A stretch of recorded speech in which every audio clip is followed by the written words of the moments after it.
अध्यात्म विश्व विज्ञान यूट्यूब चैनल के सभी श्रोताओं को हार्दिक बधाइयाँ और रक्षाबंधन की अनेक शुभकामनाएं।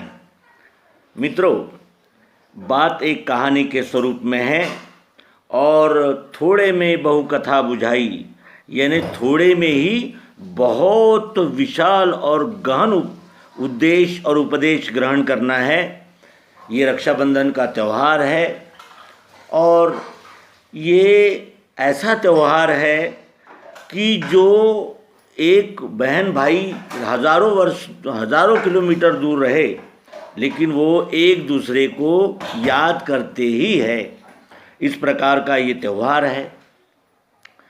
कहानी ऐसी है कि एक साहूकार का लड़का ब्याह करा, दुल्हन लाया और वो दूल्हा दुल्हन तीसरे मंजिल पर खड़े हो गए। सुहाग की रात थी और वो दुल्हन कहने लगी उस साहूकार के बेटे से, यानी दूल्हे से, कि वो देखिए चांद कितना सुंदर है और कैसी पूनम की चांदनी फैल गई है और कितना रमणीय वातावरण है। तो ये साहूकार के लड़के ने जो नज़र उठाई तो वो जो उंगली में अंगूठी पहनी हुई थी वो नीलम था और वो नीलम वो चमका उस चांद के प्रकाश में और वो खुश हो गई। तो ये साहूकार का लड़का उस अंगूठी में जड़े हुए नीलम की तारीफ करने लगा और कहने लगा कि देखो ये कितना सुंदर नीलम है, ऐसा लगता है कि ये नीलम के वजह से आपकी उंगली सुंदर है या उंगली के वजह से इस नीलम को शोभा आ गई। तो कहने का आशय यह है कि हम कुछ और दिखाना चाहते हैं, आप कुछ और समझते हैं, इसमें वाद विवाद होता है। दूसरा ऐसा है कि जब हम 6 दर्शन शास्त्रों का अभ्यास करते हैं तो किसी एक ही दर्शन शास्त्र को हम महत्व देंगे तो बाकी 5 दर्शन शास्त्र का अभ्यास कैसे करेंगे, है ना। तो हम किसी को अपना भी नहीं कह सकते, किसी को पराया भी नहीं कह सकते और तटस्थ हुए बगैर निर्णय भी नहीं हो सकता। अगर हम प्रत्येक निर्णय जाति और पंथ और संप्रदाय और संख्या और ये फिर शोषित है, पीड़ित है, ये है, वो है, आदिवासी, गिरिजन, ये जात का, वो जात का, वो, कहने का आशय ये है कि हम जो कहना चाहते हैं वो यानी आपके समझ में तो सब आ रहा है, लेकिन एक प्रकार का पंथिक उन्माद या एक प्रकार का हठ यही दृष्टिगोचर होता है। वो दुल्हन बता रही थी आसमान में पूर्णिमा की रात को कितना सुंदर चंद्रमा और चांदनी उसकी कितनी प्यारी, और वो साहूकार का लड़का उसकी दुल्हन की अंगुली में है जो अंगूठी, उसमें जो नीलम है उसमें अटक गई। तो इस तरह का ये प्रसंग है, हम सभी के हैं, सब हमारे हैं। अध्यात्म विश्व विज्ञान यूट्यूब चैनल रक्षाबंधन की आप सबको बधाई देता है। और बंधन से रक्षा कौन करता है?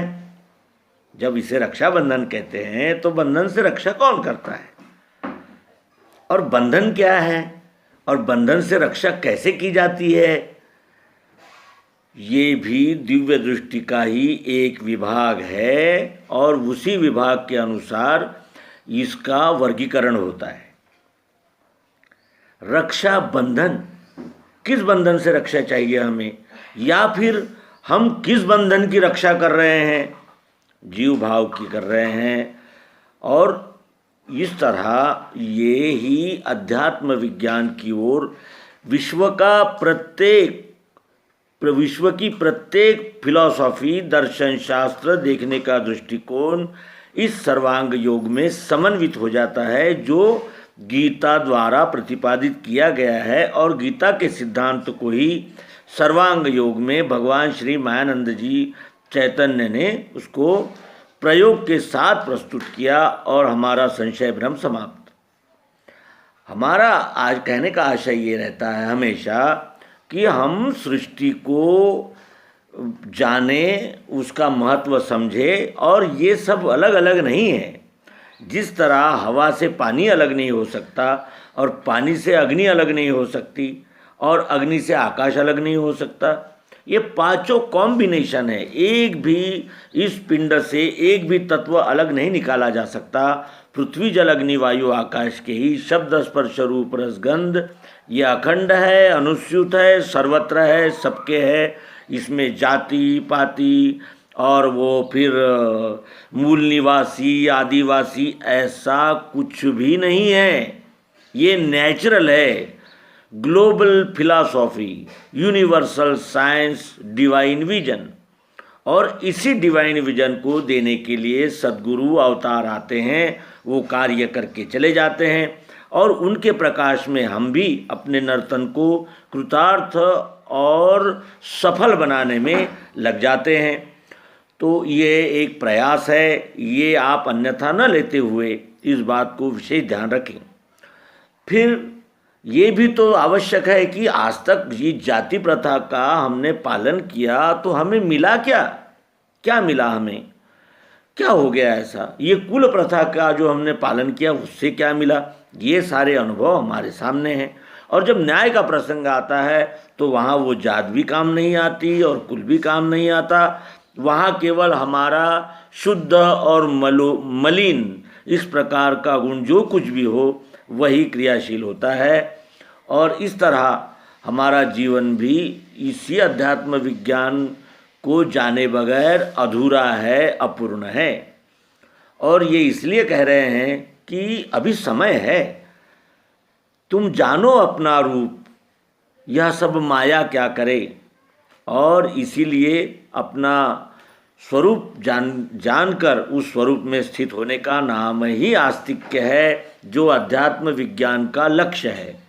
आप पढ़े लिखे हैं, सभी मत पंथ जातियों का अभिमान छोड़कर और मैं जांच करूंगा, मैं बुद्धि से इस सिद्धांत की जांच करूंगा, इस प्रकार का वैज्ञानिक दृष्टिकोण रखकर सामने आने वाला वो उसको हमारा आवाहन है, उसे हम पुकार रहे हैं।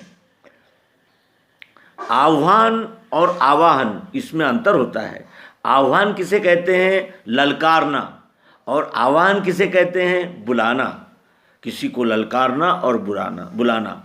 तो हम आवाहन कर रहे हैं, हम बुला रहे हैं उसे जो वैज्ञानिक दृष्टिकोण ले। और तो सद्गुरु तो कहते हैं कि जो चाहे सो देख सके, अनुभव ने छानी है। श्री सद्गुरु के प्रेम भक्ति में मुक्ति समानी है। जो चाहे सो देख सके, अनुभव ने छानी है। तो इस अनुभव ने छानी है और महिमा सद्गुरु की निज बोधार्थ है कही। ये अपने आप को बोध देने का ही ये विद्या है। ये कोई संप्रदाय पंथ या कम्युनिज्म और वो ये सब नहीं। एक विश्व, ये सारी अनेकताओं के बाद भी हमारा सबका एक ही विश्व है। मुर्गे का भी, बकरी का भी, हाथी का भी, पेड़ का भी, मकान का भी, दुकान का, सभी का अस्तित्व यही है और ये स्वयंभू है, स्वयं संचालित है। तो कृपया बुरा नहीं मानेंगे। और पुनश्च हमारे सभी व्यूअर्स, मार्गदर्शक, आचार्य, टेक्नीशियंस, मित्र और जो भी हमारे एपिसोड्स को प्यार से देखते हैं और एक अभ्यास की दृष्टि से उसका मनन चिंतन करते हैं, उनका हम हार्दिक धन्यवाद प्रेषित करते हुए नर्मदे हर पुनश्च सभी को रक्षाबंधन की हार्दिक शुभकामनाएं। धन्यवाद।